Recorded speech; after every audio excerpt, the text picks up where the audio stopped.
Hello दोस्तों, स्वागत है आप सभी का आपके अपने चैनल द नेक्स्ट लेवल में। दोस्तों, आज के वीडियो में हम आपके लिए आपके एग्ज़ाम में आने वाले मैथ्स के एक्सपेक्टेड क्वेश्चन करेंगे और वो भी काफ़ी शॉर्ट तरीके से।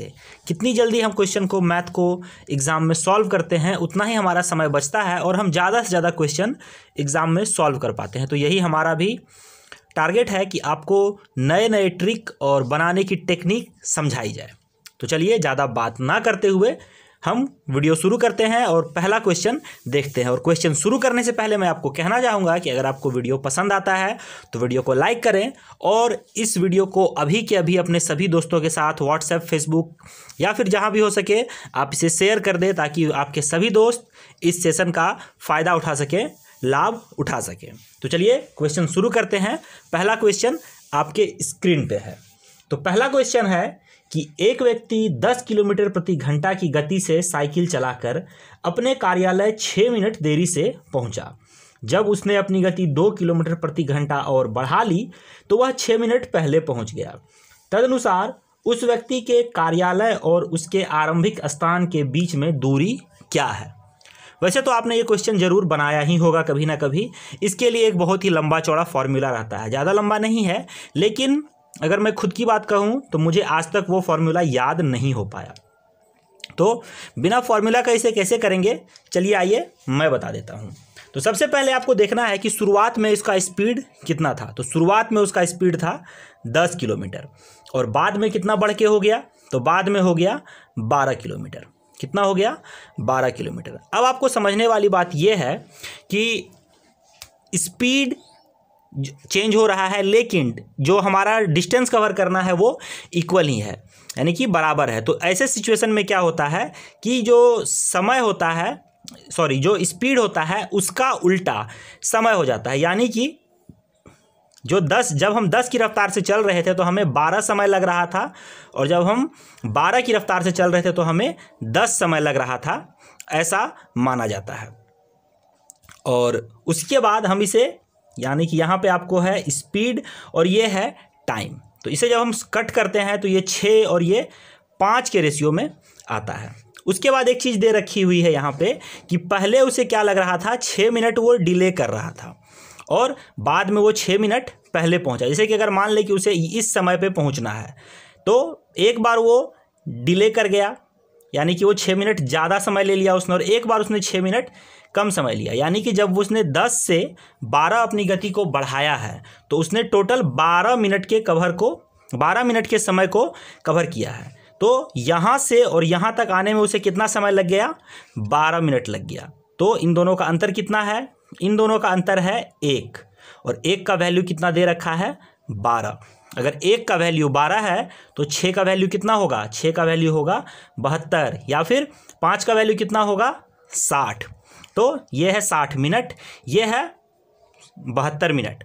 और अब हम क्या कर सकते हैं, हमें डिस्टेंस निकालने का फॉर्मूला जो कि एज यूनिवर्सल फॉर्मूला है, speed into time. Speed into अगर टाइम करेंगे हम तो हमारा क्या निकल जाएगा? Actual formula. तो हम यहाँ पे क्या करते हैं, 12 गुना ये 60 मिनट है तो इसे हम डिवाइड कर देते हैं 60 से घंटे में कन्वर्ट करने के लिए, तो ये आ जाएगा 1। तो हमारा आंसर आ जाएगा 12 किलोमीटर। और यही सेम चीज़ आप 10 और 72 को गुना करके भी कर सकते हैं, डिवाइड में 60 को लाके। तो काफ़ी आसान ये प्रश्न था, बस आपको समझाने में जो समय लगा।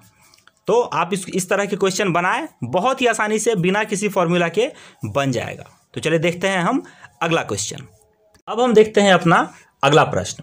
क्वेश्चन है कि कर्नाटक एक्सप्रेस स्वयं 5 बजे बेंगलोर से छूटती है और रात 9 बजे घरमाव पहुंचती है। कुर्ला एक्सप्रेस सायं 7 बजे घरमावरम से छूटती है और रात 10:30 बजे बेंगलोर पहुंचती है। दोनों रेल गाड़ियां एक दूसरे को किस समय पार करेंगी? ना इसमें आपको स्पीड दिया हुआ है, ना ही कोई डिटेल दे रखी है, ना ही डिस्टेंस दे रखा है। ऐसे क्वेश्चन को कैसे करेंगे? ज़्यादा टफ नहीं है, बस जो लॉजिक हमने पिछले वाले वीडियो में लगाया था, जो यानी कि पिछले क्वेश्चन में लगाया था, उतना सा ही लॉजिक इसमें भी लगाना होता है। तो चलिए देख लेते हैं क्या पहले हमारे पास डेटा दे रखी है। तो सबसे पहले दिया हुआ है कर्नाटक एक्सप्रेस। तो कर्नाटक एक्सप्रेस कितना समय ले रही है? तो ये 5 बजे निकल रही है और पहुंच कितने बजे रही है? 9 बजे, यानी कि इसे कुल लग रहे हैं 4 आवर्स। कितने लग रहे हैं 4 आवर्स। वही कुर्ला, एक दूसरी एक्सप्रेस है कुर्ला, ये कर्नाटक है और इसके बाद ये है कुर्ला एक्सप्रेस। तो ये खुल रही है 7 बजे और 10:30 बजे इसे पहुंच रही है, तो यानी कि इसे लग रहे हैं कुल 3.5 घंटे। तो यहां पे हमें क्या है, स्पीड टाइम दे रखा है और मैंने आपको बताया था कि जब डिस्टेंस इक्वल रहे तो स्पीड जो होता है वो टाइम का उल्टा, या टाइम जो होता है वो स्पीड का उल्टा होता है। यानी कि यहां पे क्या हो जाएगा, जब हम 4 घंटे में पहुंच रहे हैं तो हमारी रफ्तार क्या है 3.5, और जब हम 3.5 की रफ्तार से जा रहे हैं तो हमारा टाइम कितना है 4, यानी कि हमें ये हमारा स्पीड मान ले रहे हैं हम इसे, और ये रेशियो में होता है, इसलिए जब हम इसे कट करेंगे तो ये आएगा 7 और ये आएगा 8। तो अब हमारे पास क्या मिल गया है, मेरे पास स्पीड है 4 और 3.5, और दूसरी तरफ हमारे पास टाइम, ये मेरे पास क्या था, ये मेरे पास टाइम था, और स्पीड मेरे पास क्या निकला है 7:8 के रेशियो में। जब हम इसे मल्टीप्लाई करते हैं तो हमें कितना समय मिल रहा है, हमें डिस्टेंस मिल रहा है 28 किलोमीटर, 28 किलोमीटर। इससे भी करने पे क्या आ रहा है 28 किलोमीटर। तो अब हमें क्या करना है, हमने अपने ट्रेन में पढ़ा था कि जब दोनों ऑपोजिट डायरेक्शन से आ रही हैं तो उनका स्पीड ऐड होता है। तो हम यहाँ भी क्या करेंगे, स्पीड ऐड कर देंगे। स्पीड क्या करेंगे, ऐड करेंगे। तो यहाँ पे हमारे पास कवर करना है 28 किलोमीटर और हमें स्पीड ऐड करना है 8 और 7 को, यानी कि यहाँ पे हम करेंगे क्या 28 डिवाइड बाय 8 + 7 15, और जब हम इसे कट करेंगे तो हमें क्या आएगा, सबसे पहले आएगा 1 घंटा, बचना क्या है 13 डिवाइड बाय 15, और जब हम इसे मिनट में कन्वर्ट करना है तो जैसे ये 15 को अगर हम 60 में कन्वर्ट करते हैं तो 4 से गुना करना होगा, तो 13 को अगर हम 60 से कन्वर्ट करेंगे तो भी 4 करेंगे तो क्या होगा 52, यानी कि यहाँ पे 1 घंटे 52 मिनट का समय लग जाएगा। तो हमें कितना समय लगेगा एक दूसरे को टच करने में, 1 घंटे 52 मिनट का समय।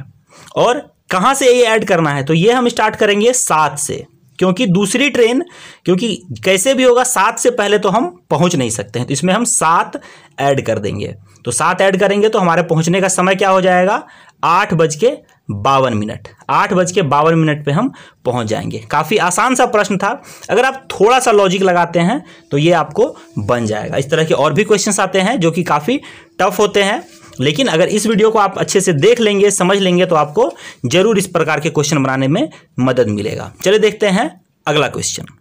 अब देखते हैं हम अगला क्वेश्चन। तो क्वेश्चन हमारे सामने है कि दूध के साथ पानी किस अनुपात में मिलाया जाए कि मिश्रण को दूध के क्रय मूल्य पर बेचने से 16.2/3% का लाभ हो। अब ये भी काफ़ी कंफ्यूजिंग क्वेश्चन हो जाता है, इसे बनाया कैसे जाए। ऑप्शंस भी काफ़ी कंफ्यूजिंग है, तो हमें कुछ नहीं करना है। आपको इसमें समझने वाली बात यह है कि जब हमें जो लाभ हो रहा है, लाभ वो क्या है, वो पूरा का पूरा पानी है। लाभ क्या है, पानी है। तो हम सीधा सा लिखेंगे, लाभ हमारे कितना हो रहा है 16.2/3%, यानी कि इसे हम और छोटा करते हैं, यानी कि ये अगर सॉल्व करें तो ये आएगा 50/3%। प्रतिशत का अर्थ क्या होता है, नीचे 100। तो यानी कि यहां पे क्या है 50 जो है ये है पानी और 300 जो है ये है दूध। 300 क्या है, दूध, यानी कि यही हमारा आंसर भी हो गया। इसे हम कट करते हैं, ये 1 बार में और ये 6 बार में। तो दूध कितना मिल गया, दूध कितना मिला रहे हैं हम 6 हिस्सा, पानी कितना मिला रहे हैं हम 1 हिस्सा। तो 6:1 जो है वो आंसर हो जाएगा, क्योंकि यहाँ पे दूध और पानी पूछा गया है। यही क्वेश्चन कभी कभी 20% पे पूछता है। आपने देखा हो कि 20% का लाभ हो, सेम क्वेश्चन में आप 16.2/3 के जगह पे 20% कर सकते हो। तो करना कुछ नहीं है, सिर्फ 20% है तो इसे हम कन्वर्ट कर देंगे इसके ओरिजिनल फॉर्म में, और जब इसे हम कट करेंगे तो 1 और 5, यानी कि 1 हो जाएगा पानी और 5 हो जाएगा दूध। ऐसे क्वेश्चंस बहुत ही आसानी तरीके से बनाए जाते हैं, बस आपको समझ में आना चाहिए, कंसेप्ट आना चाहिए, और एग्जाम के समय आपका दिमाग सही जगह पे होना चाहिए। अगर इतनी सी चीजें आपके पास हैं तो एग्जाम में सभी क्वेश्चन बहुत ही आसानी से सॉल्व होंगे। दोस्तों, अगर वीडियो पसंद आ रहा है तो लाइक करते चलें। अगला क्वेश्चन हम देखेंगे सिंपल इंटरेस्ट से, और ऐसे क्वेश्चन पूछने के चांसेस बहुत ज़्यादा है आपके एग्जाम में। तो क्वेश्चन क्या है कि साधारण ब्याज की किस दर पर एक निश्चित राशि 15 वर्ष में 2 गुनी हो जाएगी। राशि 2 गुनी होना है। सिंपल सी बात हम समझते हैं कि अगर पहले कोई राशि 1 है तब तो वो 2 होगी, यानी कि उसमें 1 और ऐड होना है, एक और क्या होना है, ऐड, यानी कि हमें इंटरेस्ट के तौर पे एक लेना है। तो एक, मैंने आपको अगर नहीं पता है तो समझ लें कि प्रिंसिपल को हम हमेशा क्या मानते हैं, 100, प्रिंसिपल को क्या मानते हैं, 100। और अगर हमें इसे डबल करना है तो हमें इंटरेस्ट भी कितना मिलना चाहिए, 100। तो अब कुछ नहीं करेंगे, हम सीधे 100 को डिवाइड कर देंगे 15 से, क्योंकि 15 साल यहाँ पे कहा गया है कि 15 साल में डबल होना है। तो 15 से अगर हम इसे डिवाइड करते हैं तो 5 से कट करने पे 20 और ये 3, यानी कि 6.2/3% हमारा आंसर हो जाएगा। बहुत ही इजी क्वेश्चन है। अगर यहीं पे कहा रहता कि 20 सालों में डबल हो जाए तो हम यहाँ पे क्या करते हैं, 100 डिवाइड बाय 20, तो परसेंट क्या निकलता, 5%। अगर कहता कि 4 साल में तो 25, हम इसे 4 से डिवाइड करते हैं तो 2.5, जो भी आना रहे आसानी से आएगा, आपको बस आंसर प्राप्त करना। अगर कहता कि 4 साल में डबल होना है तो 100 बाय 4 ईयर, जितना भी ईयर कहे। और अगर डबल ना कहे कि ट्रिपल कहे तो ट्रिपल कहेगा तो 200, ट्रिपल कहेगा तो 200, क्योंकि 100 प्रिंसिपल है और 200 इंटरेस्ट है। 200 डिवाइड बाय, अगर 15 साल कहे तो 15, अगर 20 साल कहे तो 20, अगर 25 साल कहे तो 25। आई होप आपको क्लियर हुआ होगा। चलिए देखते हैं अगला क्वेश्चन। अगला क्वेश्चन हम देख लेते हैं CI से। CI यानी कि compound interest. Same question, double होने वाला ही क्वेश्चन एग्जाम में पूछा जाता है। तो क्वेश्चन है कि चक्रवृद्धि ब्याज की दर से कोई धनराशि 5 वर्षों में 2 गुनी हो जाती है। यही धनराशि 8 वर्षों में, कितने वर्षों में 8 गुनी हो जाएगी। यहाँ पे दे रखा है कि 5 साल में 2 गुनी हो रही है, तो कितने सालों में 8 गुनी होगी। हमें 8 गुनी करना है। तो आप सबसे पहले 2 और 8 का रिलेशन ढूंढिए। क्या है, 2 यहाँ पे जो है 8 जो है वो, अगर हम 2 का क्यूब करते हैं तो 2 का क्यूब करते हैं तो क्या आएगा, 8। तो सीधी सी बात है, हम इस 3 को 5 से गुना कर देंगे, यानी कि 5 गुने 3 क्या हो जाएगा, 15 साल। तो ये 15 साल में 8 गुनी हो जाएगी। दूसरा तरीका भी है कि 5 साल में ये हो रहा है 2 गुना। अगले और 5 साल में कितना होगा, अगले 5 साल में होगा फिर से ये 2 गुना, तो कितना हो जाएगा, 4। और फिर अगले 5 सालों में कितना होगा, फिर से 2 गुना, यानी कि 4 का डबल 8। तो कितने साल में, कितने साल लगे इसे, 5, 10, 15, टोटल 15 साल। ऐसे छोटे क्वेश्चंस एग्जाम में पूछ लिए जाते हैं और आप बनाने में काफ़ी लंबा समय लगा देते हैं। ये 1 सेकेंड, 2 सेकेंड, 5 सेकेंड के अंदर बनाने वाला क्वेश्चंस है। तो कुछ टफ क्वेश्चंस, कुछ इजी क्वेश्चंस, दोनों ही लेके हम चल रहे हैं। चलिए हम एक और क्वेश्चन देख लेते हैं। अब एक क्वेश्चन देख लेते हैं थोड़ा सा डिफिकल्ट वाला। क्वेश्चन है, एक विद्यालय में प्रत्येक वर्ग में 24 विद्यार्थी थे। कुछ नए विद्यार्थियों के नामांकन के बाद 13 नए वर्ग बनाए गए। अब कुल वर्गों की संख्या 16 है तथा प्रत्येक वर्ग में 21 विद्यार्थी हैं। तो कितने विद्यार्थियों का नामांकन हुआ, यानी कि पहले एक वर्ग में कितने थे, 24 विद्यार्थी थे, एक वर्ग में 24 विद्यार्थी थे, और अब 13 नए वर्ग बनाए गए हैं और इससे टोटल नया वर्ग हो गया है 16, टोटल वर्ग हो गया है 16। तो समझने वाली बात यह है कि अभी है 16, 13 बनाया गया है नया, तो कितना नया वर्ग, कितना वर्ग पहले से था, 3 वर्ग पहले से था। और एक वर्ग में कितने स्टूडेंट हैं, एक वर्ग में है 3 स्टूडेंट, 24 स्टूडेंट। तो टोटल कितने स्टूडेंट हो गए, टोटल हमारे पास हो गए 72 स्टूडेंट। टोटल स्टूडेंट कितने हो गए, 72। और अभी कितने स्टूडेंट, यानी कि ये पहले थे, इतने स्टूडेंट पहले से हमारे पास थे।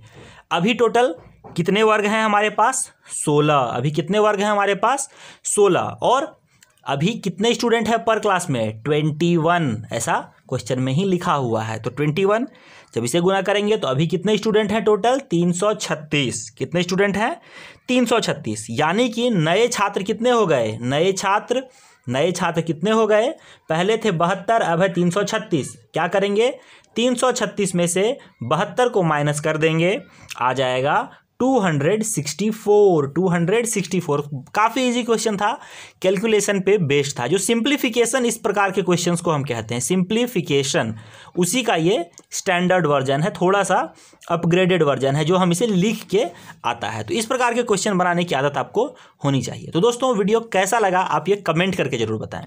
तो ये वीडियो हमारा आखिरी था, ये आखिरी क्वेश्चन था। कुल 6 क्वेश्चन हमने इसमें सॉल्व करे हैं। वीडियो कैसा लगा आप कमेंट करके जरूर बताएं। साथ ही साथ अगर वीडियो अच्छा लगे तो वीडियो को लाइक जरूर करें, अपने सभी दोस्तों में शेयर कर दें, और अगर अभी तक आपने हमारे चैनल को सब्सक्राइब नहीं किया है तो सब्सक्राइब कर लें, क्योंकि ऐसे ही इंपॉर्टेंट एक्सपेक्टेड क्वेश्चंस के वीडियोस हम आपके लिए लाते रहते हैं ताकि आप एग्जाम में अच्छे मार्क्स ला सकें। तो दोस्तों इस वीडियो में इतना ही, मिलूंगा मैं आपसे अगली वीडियो में कुछ ऐसे ही इंटरेस्टिंग क्वेश्चंस के साथ। जय हिंद, जय भारत, वंदे मातरम।